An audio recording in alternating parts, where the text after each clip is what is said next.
Greetings, royal family, and welcome to another message by the Honorable Yahweh Beit Nun Sophie Yahweh.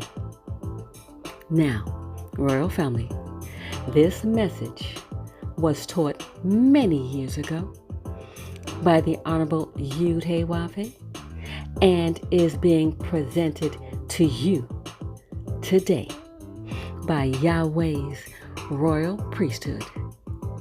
Remember to like, share, and subscribe to our channel. Visit us at Yahweh's royal priesthood, www.yahweh144000.com. And also, royal family, join us at the University of Yahweh, where classes are designed for the Godhead. Visit us at www.universityofyahweh.org. Also, royal family, listen to our weekly podcasts by the University of Yahweh, found on most podcast platforms. We look forward to you being there as well. Enjoy, royal family.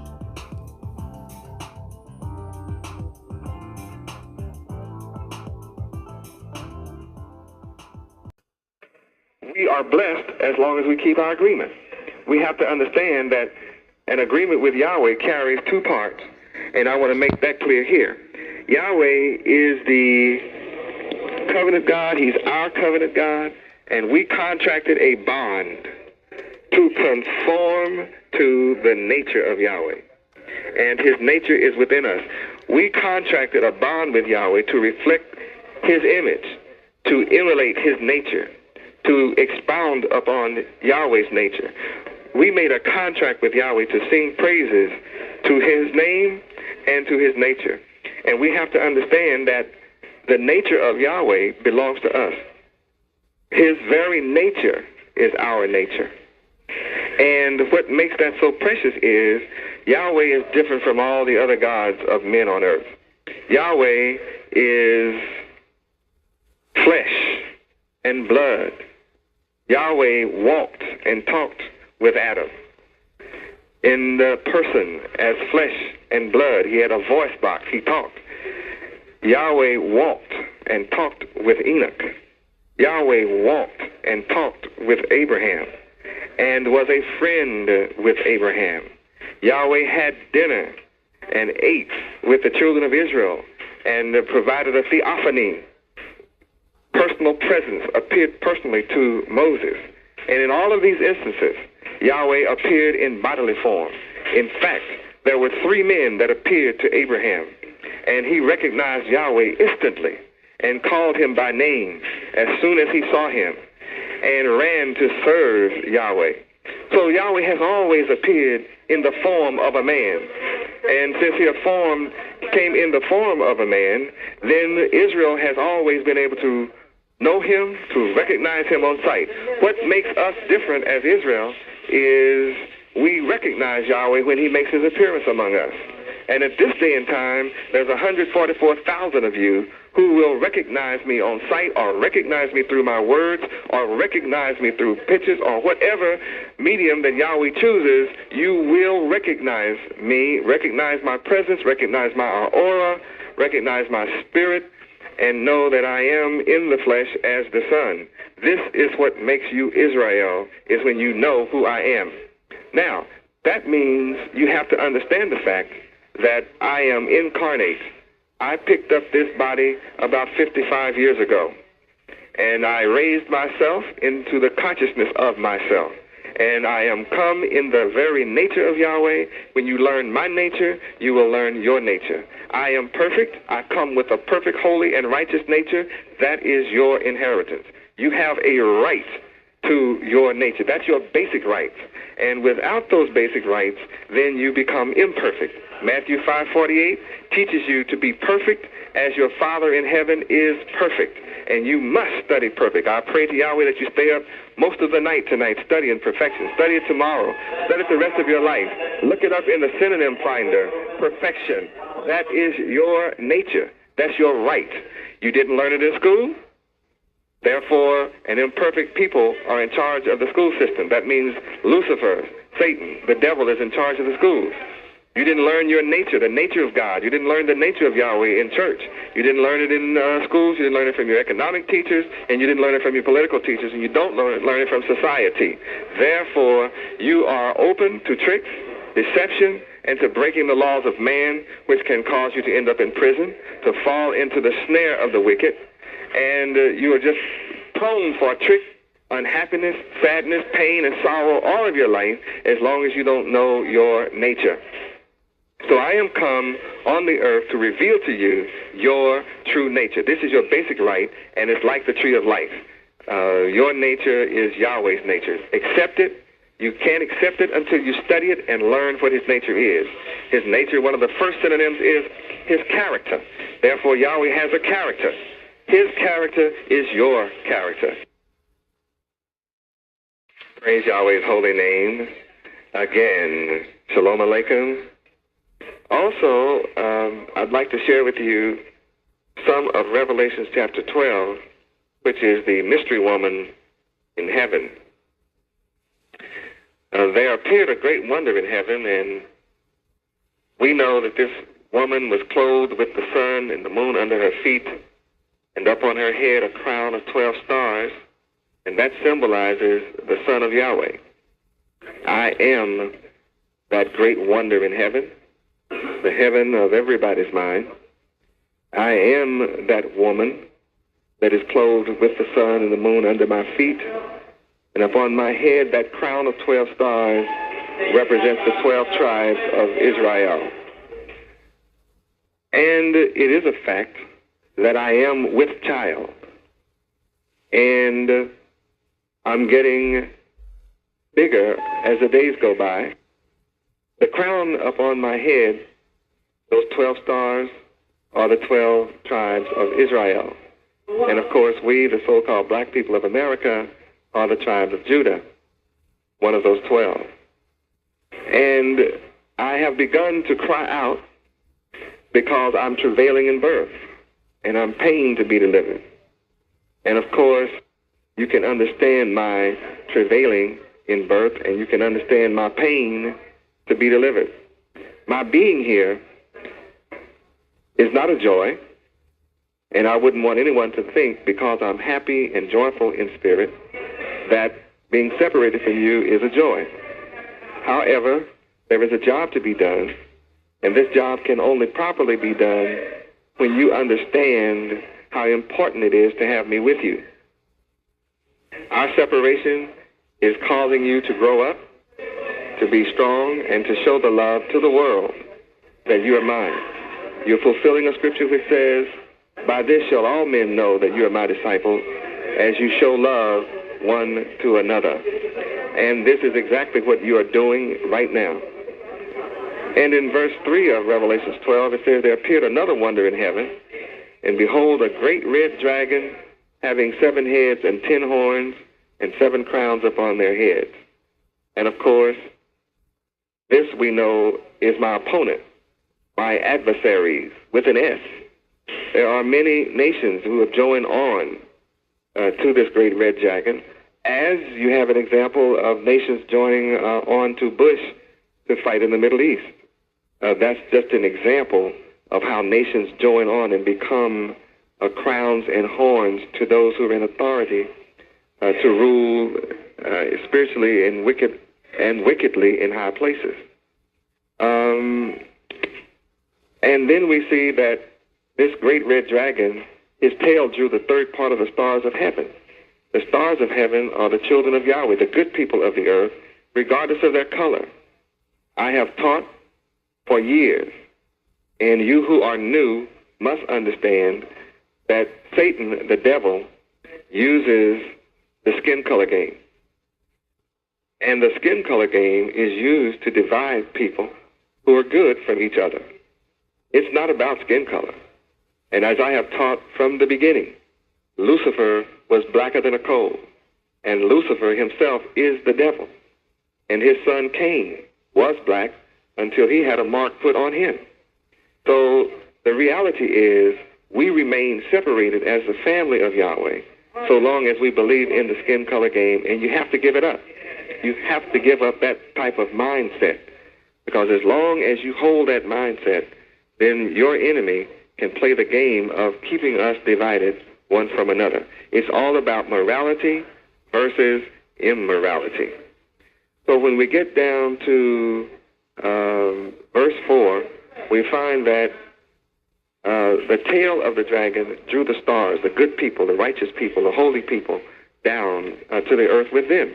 Down to the earth is, today means that their minds have been made carnal. The carnal mind today deals with lust, the lust of this world, the greed of this world, materialistic greed, carnal lust of men being drawn to other men, or women drawn to other women, or the lust of men to women. Just all kinds of lust where they worship lust as opposed to worshiping the Creator. It's most important that we worship the Creator and not lust. We must understand that if we seek the kingdom of heaven first, then all the things of this world will be added unto us. This is all in the Bible. Matthew chapter 6, verse 33, write that down, and you'll be able to study that later. We find in verse 4 that the dragon is standing before the woman, which is ready to be delivered, or to devour her child as soon as it was born. I am resurrecting you, resurrecting our people, and you are this child that is to be born. You that are here now, you constitute the head. You're the first part of the head. The million is the body. And what good is a head without arms, without legs, without the trunk of a body? You must have your body in order to be able to be served as the head. The head must have that in order to circumambulate the earth, in order to move around, in order to be happy and have joy. In the meantime, that's your job, is to move out. Verse 5, don't worry about will I be successful or not, because I'm going to bring forth a man-child. That is a fact. It's written in verse 5, I will bring forth the man-child. Now, why is your enemy, my adversary, so upset?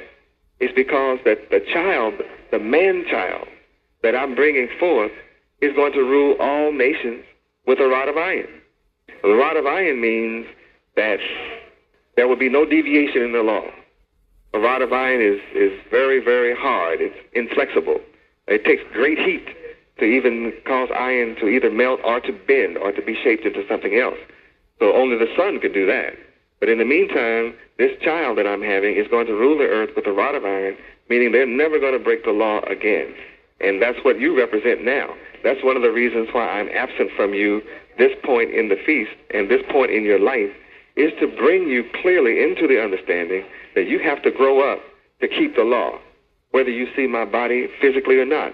Those that are unable to come to the feast in whatever cities they're in, they should keep Feast of Passover. They should keep the Feast of Unleavened Bread in whatever city they're in. This is what we have to come into the knowledge of. This is the law of Yahweh. You must keep it regardless.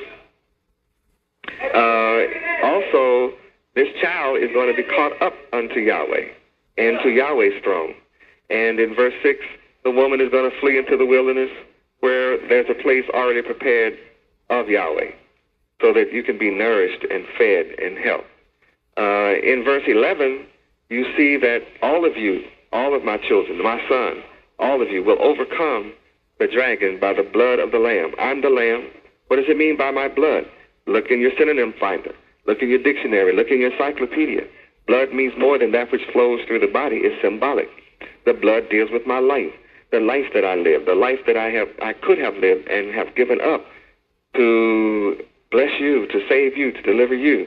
The life that I could have lived outside of, it was my choice. I could have taken different paths, but it is written, and I have accepted what is written, so I'm here to deliver you. and to show the world that though my body is in one location, I am truly omnipresent, omnipotent, and omniscient. You are going to overcome the dragon by the blood of the Lamb and by the word of your testimony. And you do not love your lives unto the death. That's what you're proving. You're proving to the world that you are not bound by the fear of death. This is what holds a man in slavery, is when he is afraid of death. But all Hebrew Israelites, as I have said to you, I'll repeat, you have the power to be incarnate. Now, remember in verse 13, when the dragon saw that he was cast into the earth, he persecuted the woman which brought forth the man-child. So I'm in my state of persecution. But you see that I'm going to fly out of here and be given 2 wings of a great eagle. Well, that's your job, to go to work, and I'll show you how it's done. Now, what is the process for my son to be born? It's Ezekiel chapter 37, verses 1 through 14. And I am prophesying all that Yahweh wants me to do. It is also very clear that as the word is passed of my persecution and crucifixion and suffering, the people are beginning to respond. You find that people all over America, they do in fact know my name. It is a fact that people are signing for Yahweh ben Yahweh's release. My release, they understand, is also their release. You can tell now that Yahweh has cleared the slate. There are no national leaders now before the so-called black men of America. As I told you for 10 years, Yahweh would remove all false leaders. Yahweh would remove anyone who would contend with him or with me. That Yahweh would absolutely set them all down. No question about that. And now, you see, I have told you for 10 years, I will not share my glory with another. So what Yahweh has done is has set down all national leaders. So now, there's only one man left on the national scene that everybody knows, and that's Yahweh ben Yahweh. So now is the time to run hard, run fast. You can see from the word of prophecy in Revelation that time is short. You can see that the dragon, Satan, the devil, can see that his time is short, and he's coming down with great wrath because he understands that. Now, in Ezekiel chapter 37, verses 1 through 14, it gives you the perfect birthing process that we would go through to be born, that you would go through to be born from me. I'm a servant to Yahweh, I'm a servant to you, and I'm a servant to those yet unborn. So as we look at Ezekiel chapter 37, we can see that the birthing process is taking place. We know that I would breathe upon these dry bones and cause the dry bones to come together, bone by bone. And I am also causing flesh to come upon those bones and sinews upon those bones to make the bones move from one point to another. I'm getting that job done. Also, as I begin to prophesy, you'll find that Yahweh is doing a mighty work in this land in bringing his name to the front and to the consciousness of all people. So what we're about to recognize is this will be an exceeding great army. In fact, no one from among us has ever raised even 144,000 to stand as one in Yahweh. That's never been done in the last 6,000 years. You have to let the world know that the enemy of Yahweh is holding your Savior. You have to let the world know that the U.S. government is holding your reformer, your redeemer, your God, your Messiah, the righteous King of Israel. You have to let them know. You have to cry out so the whole world will understand. Just like the black man of America can cause the whole world to give high fives and to do the twist and to copy rap and to copy every dance that you can come up in your mentally dead state. If you can cause the whole world to imitate you in your mentally and spiritually dead state, what do you think you can cause them to do when you become consciously awake? And let them know that you are consciously awake, that your God is here, your Savior is here, your Redeemer is here, your King is here. I want the world to know he is here. Let him free. Turn him loose. And the whole world will have to respond.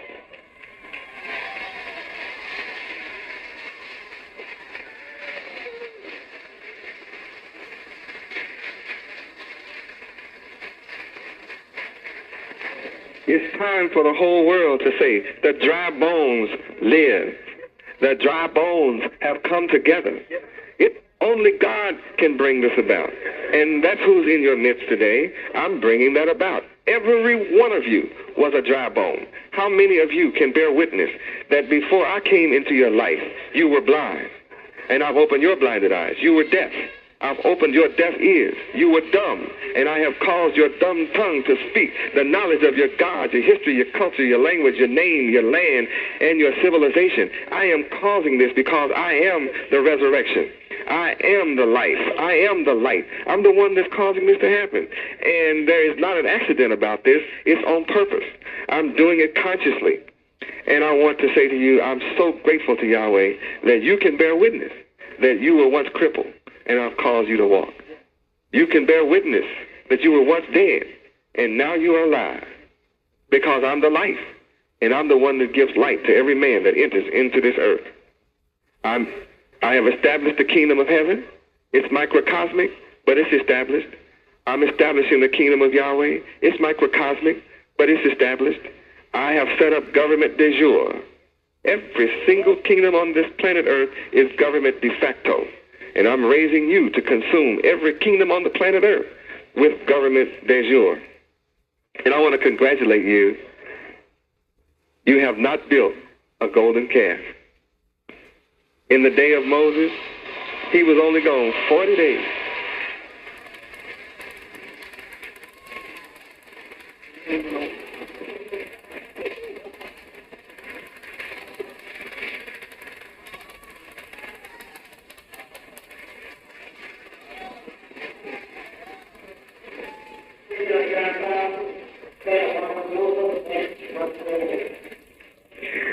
It is such a blessing before the whole planet Earth that you have not built a golden calf in 40 days. It is such a blessing to see that. This proves that you're going to live forever. This proves that you have been reborn.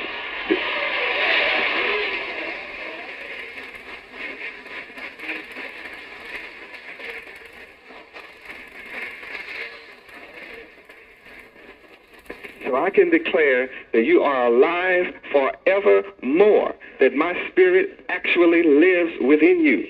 I've taken a stony heart from you and given you a heart of flesh.